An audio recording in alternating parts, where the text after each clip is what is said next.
Now there was allegation which has come, my lord. This particular, if the my lord see the ballot paper at serial number 148, there is a cross mark against the both the candidates, my lord.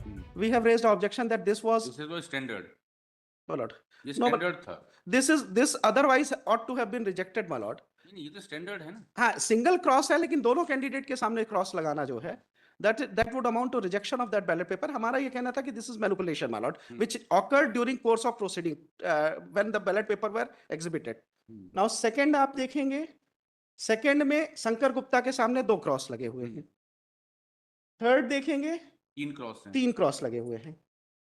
Fourth देखेंगे दोनों candidates के सामने cross लगे हुए हैं. Invalid हो गया. Invalid, लेकिन हमारा ये कहना है इस एस्पेक्ट को सर इसमें एक थोड़ा सा डेवलपमेंट ये हुआ था कि ये this situation was not prevailing at the time of original counting of votes. ये बाद में मैनिपुलेशन हुआ है. बाद में सर क्या हुआ, ये बैलेट पेपर्स लाए गए, they were open in the court. वो वहां पे अगर ये सिचुएशन होती तो वो जब काउंटिंग ऑफ वोट्स हुआ तो वहां पे ये चीज ऑब्जेक्शन में आता है, कुछ रिफ्लेक्ट होता. और वो वहां पे कोर्ट ने कुछ फाइंडिंग रिकॉर्ड किया, एडवर्स फाइंडिंग. तो that was the subject matter of challenge here in the high court under in 227 petition. That was discussed कि 227 मेरिट्स पे कंसीडरेशन नहीं हुआ था उसमें. ये होगा 227 का हम इंटरफेरेंस नहीं करें, बस विदाउट वो ऑर्डर भी हम आपके सामने दे देंगे विदाउट. अब वो जो है ये अगर ओरिजिनल पोजीशन ये होती है तो रिजल्ट भी बहुत कुछ और होता. और प्लीडिंग्स में भी नहीं है ये, प्लीडिंग्स में भी नहीं है ये कि दोनों किसी बैलेट पेपर में दोनों कैंडिडेट के सामने मार्किंग थी. ये प्लीडिंग का पार्ट भी नहीं है. दैट इज द रीजन कि ट्रायल कोर्ट ने भी इस एस्पेक्ट को जो इनके फेवर में मार्क थे रिटर्न का, तो उसको तो छोड़ दिया. बाकी को उन्होंने कंसीडर कर रहे हैं कि ये जो है ऐसा लगता है कि दे परचेज वोट्स, दे वर मैनिपुलेटेड. और मल्टीपल मार्किंग को ही मैनिपुलेशन मांगा है, लेकिन मल्टीपल वोट्स को परचेज वोट माना है. परचेज वोट्स को कोई 2 वोट है ना इससे. हाँ, 2 वोट को परचेज वाला है. उनके सामने बोला मल्टीपल मार्किंग है, लेकिन 2 वोट, कौन से 2 वोट है?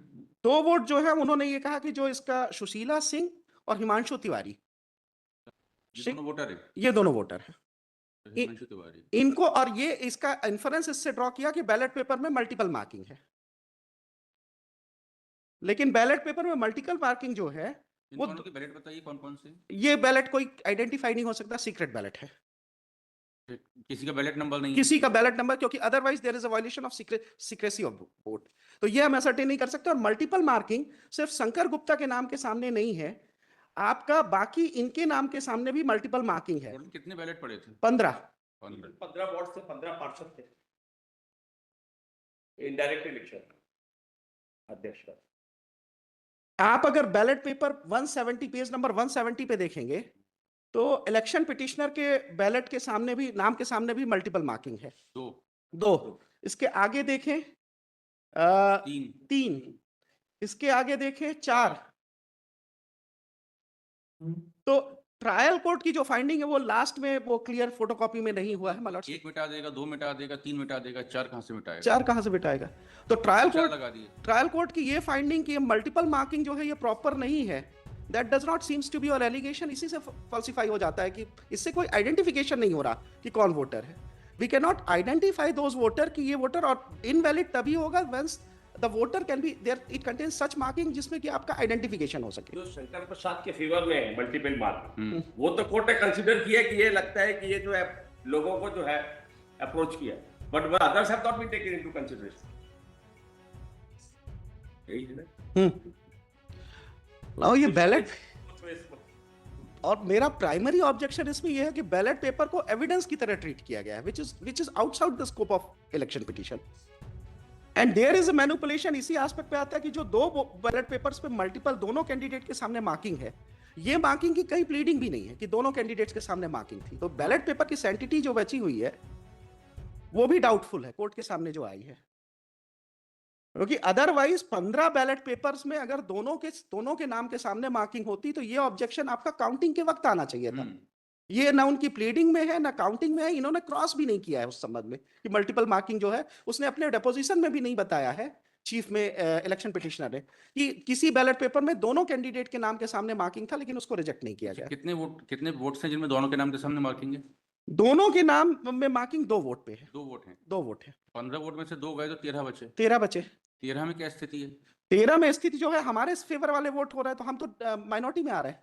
आपके कितने बच रहे हैं? 8 हमारे बच रहे हैं. हमको 8 मिले थे, 2 मेरे ही घटेंगे क्योंकि ये दोनों वोट जो थे वो मेरे फेवर में थे. 6. और इसमें भी मल्टीपल मार्किंग दोनों के वोट तो जब जब कोर्ट ने खोला तो आपने फाइंडिंग नहीं नोट कराई कि इसको फाइंडिंग करो कि किसके कितने वोट हैं? मतलब वो फाइंडिंग उन्होंने नोट एक्चुअली हुआ क्या, वो हमारे प्लीडिंग्स का वो उसका सब्सिक्वेंट प्लीडिंग का पार्ट था, हमने इस पे इंक्वायरी की भी ऑर्डर किया था।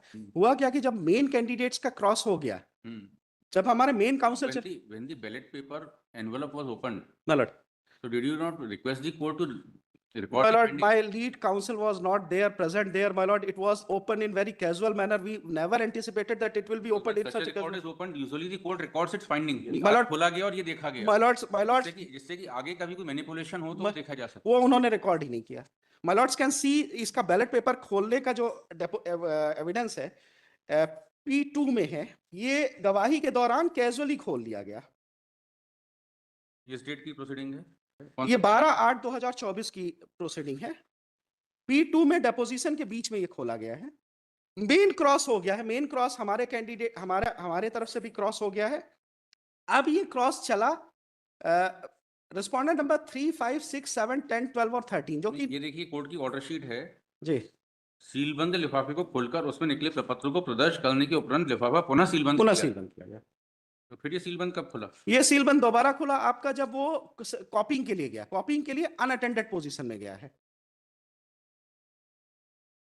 ये कॉपिंग 2-3 डेट बाद गया, हमने अप्लाई किया जब उसको प्रदर्श के रूप में एग्जिबिट कर दिया गया। To be on safer side we have applied for certified copy, और उन्होंने सील खोल के कॉपिंग के लिए भेज दिया अनअटेंडेड।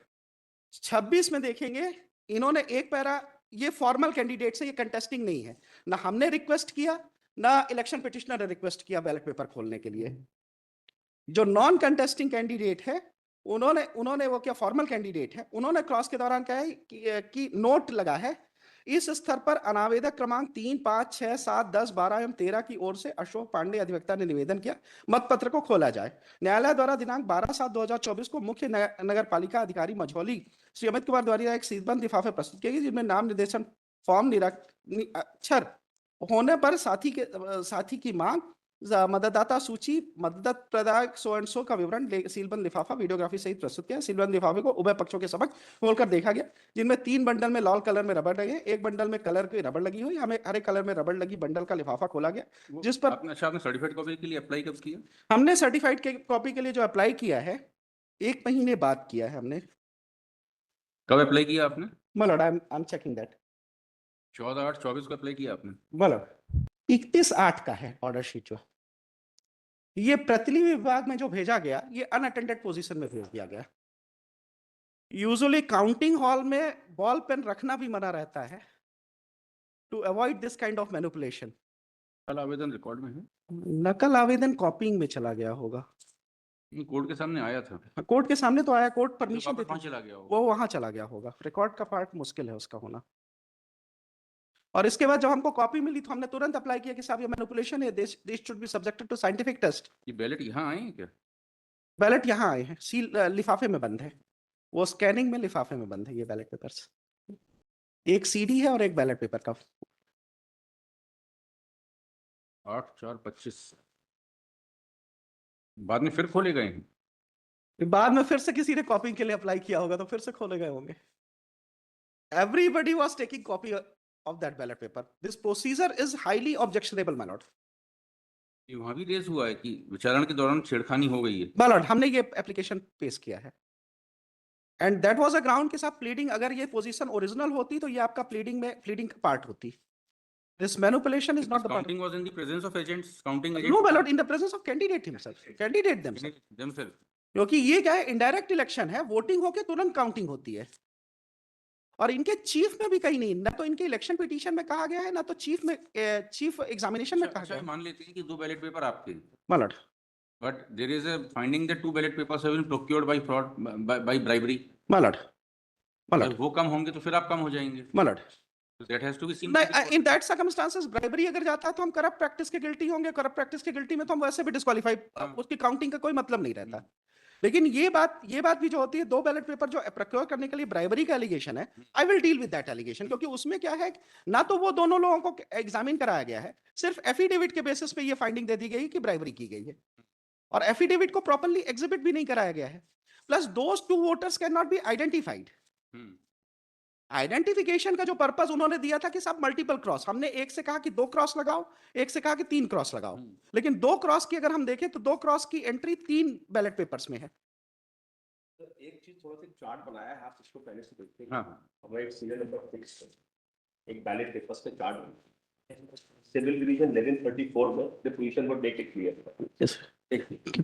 ये सीडी क्या है? काउंटिंग प्रोसेस की सीडिंग का काउंटिंग प्रोसेस की है, मतलब पूरा इलेक्शन प्रोसेस की, वीडियोग्राफी ऑफ द इलेक्शन। ये सर इसका तो इसमें ये तो नहीं दिखेगा कि नहीं। काउंटिंग के समय किस वैलिडिटी की क्या स्थिति है? नहीं, उसमें नहीं दिखेगा ये। लेकिन सबको देख के सबके सामने ही होता है। क्या चार्ट है बताइए? तो एक उसमें ईआरपी में अपलोड किया है, सिविल डिवीजन 1134 ऑफ 2022। इसमें सीरियल नंबर है 6 में ये तरह देख उसी सीक्वेंस में बैलेट पेपर लगे हुए हैं आप देखिए। ये मैंने अब चार ये जो बैलेट पेपर नंबर 1 है, वो 1 मतलब हमने अपने सीक्वेंस में वो लगे उस हिसाब से लगा दोनों के नाम पे, और बैलेट पेपर नंबर जो सीरियल नंबर 4 पे उस पे लगा है दोनों के नाम पे। और अगर मल्टीपल क्रॉस देखेंगे तो शंकर प्रसाद जो रिटर्न करेंगे उसके 4 है मल्टीपल, और इसी तरह से लवकेश जो इलेक्शन पिटीशन था उसके नाम 3 पे डबल क्रॉस है। तो हमारे डबल क्रॉस को तो बोलते हैं कि legal identification primary on what ground ड्राइवरी has been found prove? oral evidence my lord and allegation of affidavit, 2 affidavits, P8 and P9, cross examination affidavit of the candidate the 2 voters बताइए उनके deposition कहां है? उनका cross नहीं हुआ? मतलब उनका एग्जामिनेशन ही नहीं हुआ वो दोनों वेटर्स का, सिर्फ एफिडेविट की बेसिस सिर्फ एफिडेविट किया। एफिडेविट में इवन उसने इलेक्शन पिटिशनर ने उसको एग्जिबिट किया है, लेकिन ना तो उनको सिग्नेचर आइडेंटिफाई किया है, ना उसका कंटेंट बताया है, ना नोटरी का एग्जामिनेशन है। एग्जिबिट है कौन से एग्जिबिट? एग्जिबिट जो है P8 और P9 है। ये कौन है? सुशीला सिंह वो कहती है कि हमको 50-50 हजार का लालच दे रहे थे और अपने प्रभाव का दुरुपयोग कर पार्षदों को धमका रहे थे, और मुझे भी शंकर प्रसाद गुप्ता को वोट डालने का दबाव बनाया था। नाउ ये सुशीला सिंह का आप देखेंगे सिग्नेचर भी आइडेंटिफाई नहीं किया है उन्होंने जब एग्जिबिट किया है, तो ना तो सिग्नेचर आइडेंटिफाई किया है, ना नोटरी आइडेंटिफाई कर रहा, ना वो ये कह रहे हैं कि साहब इसको हमारे सामने दिया गया और हमारे सामने इसको एग्जिबिट किया गया है। सिंपली एक पैरा में कर दिया कि साहब उसके द्वारा दिया गया एफिडेविट P8 है और उसके द्वारा दिया गया एफिडेविट P9 है। अगर आप ट्रायल कोर्ट की फाइंडिंग देखेंगे, एग्जिबिट P8 हो गया और एक Himanshu Tiwari P9 sorry P9 दो एफिडेविट है। एक हम P9 में 2 एफिडेविट है, सुशीला सिंह एंड हिमांशु तिवारी। हिमांशु ने भी यही कहा है और वो गोविंद साकेत का है P10। ये एफिडेविट फाइल कर दिए गए कोर्ट में, इनको मान लिया कि but that's sufficient corrupt practice. That is all. ये गोविंद कहता है कि मैंने तो वोट कर भी दिया जी, ये दो तो कहते हैं हमने वोट नहीं किया, और ये कहता है मैंने वोट कर भी दिया पैसे। इसके अगेंस्ट कोई क्रिमिनल एक्शन का कोई डायरेक्शन किया है क्या? नहीं, कुछ नहीं किया है। और ये कोर्ट में भी नहीं है, ये एफिडेविट इलेक्शन पिटीशन ने फाइल किया और उसको मान लिया, और इसकी बेसिस पे हमारे खिलाफ फाइंडिंग।